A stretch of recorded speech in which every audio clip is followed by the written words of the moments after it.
Hello, welcome to GCSE Chemistry, AQA edition. So this is the first paper of chemistry qualification.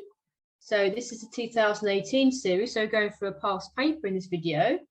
Time allowed, you would have had 1 hour 45 minutes to do it, because this is chemistry paper 1 of 2. Okay, so for this paper you must have a ruler, you might want to draw graphs, a scientific calculator. You're given a periodic table in the exam. You are asked to use black ink or black ballpoint pen. That's because that when you do an exam, it actually gets marked and it's sent to people via email. So when it gets marked, it's actually scanned. So it's scanned into a computer and emailed to people so they can mark it. So that's if it's not in a dark color, it might not scan properly. That's why they asked us to do that. So answer all the questions in the spaces provided. AQA actually do give a lot of room, so usually you don't have to worry about it. Running out of space. So do all rough work in the book. Cross out any work you do not want to be marked because they can give marks for working. So don't worry about showing lots of working. That actually can be marked. They can see that you've done. They're looking for something that you've worked something out. So even if your answer was not correct at the end, they still can look for working out. Okay, so there are 100 marks available on the paper, so that's nice and easy to work out what your score would be, isn't it? So let's just continue with the paper. So soluble salts, so that means they can dissolve in water, are formed by reacting metal oxides with acids. Give one other type of substance that can react with an acid to form a soluble salt. So metal oxide with an acid give a soluble salt. So other types of substances, so there's quite a few that can do that. Okay, so example, the metal itself. Okay, that's the metal itself. So a metal, okay, can do that. So things like sodium can react with hydrochloric acid to form sodium chloride. You would also be allowed a metal hydroxide, a metal carbonate, or an alkali. Okay, so only one of these things, which I'm writing, metal hydroxide, would also be correct. I wouldn't think of that one immediately, but it's still correct. Metal carbonate, or even an alkali. So example, in a neutralization reaction, that can happen too. Okay, but only one of those things. Even the word metal would get you 1 mark. So calcium nitrate contains the ions calcium 2+ and nitrate minus. So it's saying that it's made those 2 ions. So give the formula of calcium nitrate. Okay, so write down calcium. So its ion is 2, or it's called valency is 2+, and nitrate, the whole thing. If I put a bracket around it, it might help. Okay, it's NO3. So you don't separate the nitrate ion itself is NO3 like this. Okay, and it's only 1 minus, so you need 2 for every, so 2 minuses for every 1 2+ to make it neutral. Okay, so there's CaNO3 2. You write on the outside like that. You put a bracket around it. So this is a 6 mark quite quickly actually in the paper. Usually 6 marks are towards the end, but it's a proof that they're not always towards the end.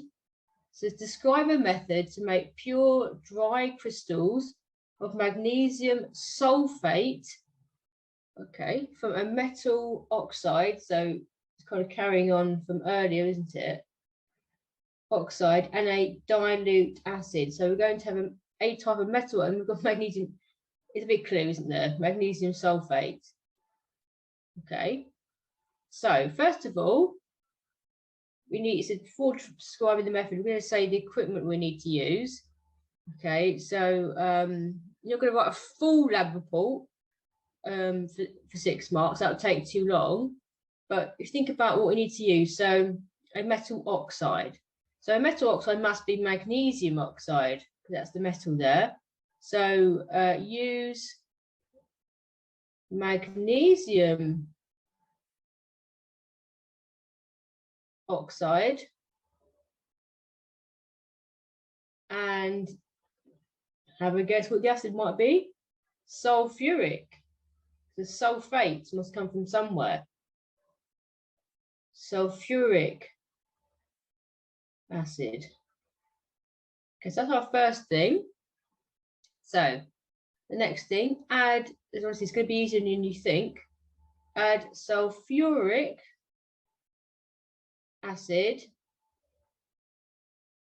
to a beaker. Sulfuric acid to a beaker. What this bit is, I would say carefully warm it. Don't make it hot, so carefully warm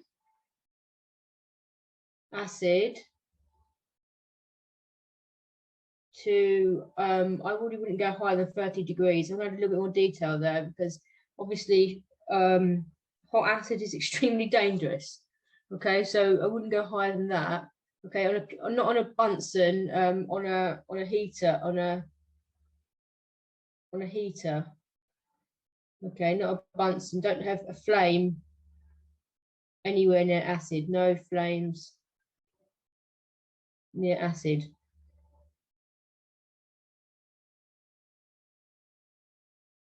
Okay, extremely dangerous. Okay, so next one. So add magnesium oxide. So it's easy, but isn't it? Add magnesium oxide. I'm gonna write MgO. Okay, for shorthand because that's the formula of it. Okay, so it's helpful to know the formula too as well. Okay,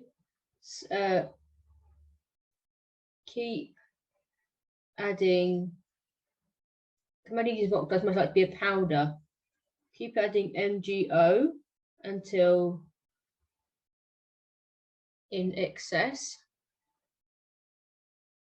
so it won't react anymore. Stirring while doing so. It's a bit like when you add sugar to tea to stir it, as you do. Okay. Let's get a bit more space. The AQA gives a lot of space to write these things. Okay, so if you don't fill the space, don't worry. They just seem to give a lot of space. I guess some people write quite large, so they've given. So if your writing's a little bit small, don't worry if you don't fill it. So once it's an access, you need to filter using a filter paper and funnel to remove excess MgO.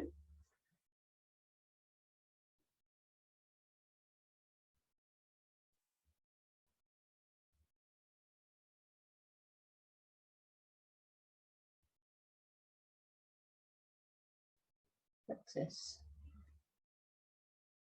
MgO. Okay. And then the next thing to do, heat the remaining solution. Heat the solution in evaporating basin.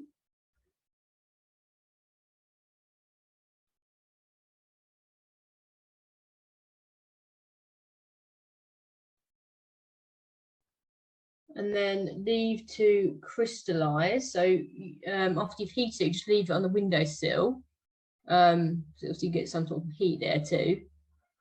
Leave to crystallize. Okay, so have we answered the entire question? Pure dry crystals. Yes, we have. We've heated it and we've left it to crystallize. So that's the end of that question there. Okay, not too bad, was it? Next thing. Yeah, they've given us lots of space. They would also give marks for a correct diagram. So if you struggle to find the words, a correct diagram will also allow you to have the marks. Okay, so don't always try to draw a diagram as well. I mean, that one, I could figure out how to do that without drawing it, but of course you can always draw a diagram. Okay, a label diagram, just label it to go along with it. Okay, so this question is about metals and metal compounds. Iron pyrite is an ionic compound. Figure 1 shows the structure for iron was sometimes pronounced iron pyrites. So figure 1 shows the structure for iron pyrites. So iron is shown in the dark circles, and sulfur is shown. Just giving away the game, haven't I? Of what it's made of. Sulfur. S for sulfur, but you have a periodic table in case you forgot S. But iron pyrite is also known as fool's gold, so you may have a sample of it. You've got one, or you may know someone who's got one. There's lots of gift shops and things by the seaside sell mineral samples. I mean, I'm very, very into geology, so I've got a sample of iron pyrite. Okay, so determine the formula of iron pyrite, or iron pyrites, as it's known as here. So you've got, for every one iron, you've got 2 sulfurs. Okay, so it's Fe for iron, S for sulfur, and there's 2 for every one. FeS2. Okay, simple as that. Number part 2. An atom of iron is represented as Fe5626. Give the number of protons, neutrons, and electrons in this atom of iron. Number of protons can be seen straight away with the atomic number, the smaller number. I wouldn't say lower because they can actually be switched around. The smaller number is 26. So from that, because it's an atom, it would have the same number of electrons as number of protons. Remember, ions don't necessarily, okay, they will change, but an atom is neutral. So number of neutrons, so that would be, I'll show you the working. I'm sure you probably can do it in your heads, but I'll show you anyway. 56 minus 26 equals 30. Okay, that's how that was worked out. Okay, by subtracting the atomic number. So I'm just going to label that just because I'm just talking about it. That's the atomic number, so that's the number of protons. So if you asked for the definition of the atomic number, it is the number of protons. Okay, it's not the number of electrons. It just so happens to also be that, but by definition, it's the number of protons, the atomic number. And the larger number is the mass number. So that is the protons added to the neutrons. So it's the sum total of them, you could say, math, sum total. Okay, we're talking about iron now. Iron is a transition metal. Okay, it's in a D block. So sodium is a group 1 metal. We're probably all used to sodium, probably seen it a lot. Give 2 differences between the properties of iron and sodium. So really they're saying the differences between a transition metal and a group 1. Okay, there's lots of things. We only need 2 here. So straight away, transition metals have higher melting points. Iron has a higher melting point. That's a nice, easy one. There are many things you could say. You could have said iron is denser, iron is harder, iron is less reactive. I think quite a good one would be iron forms coloured compounds, because the transition metals are very famous for that. So when you have a coloured compound, it's pretty much always a transition metal. The thing about rust is iron oxide, it's brown. Okay, nickel chloride is a bright green.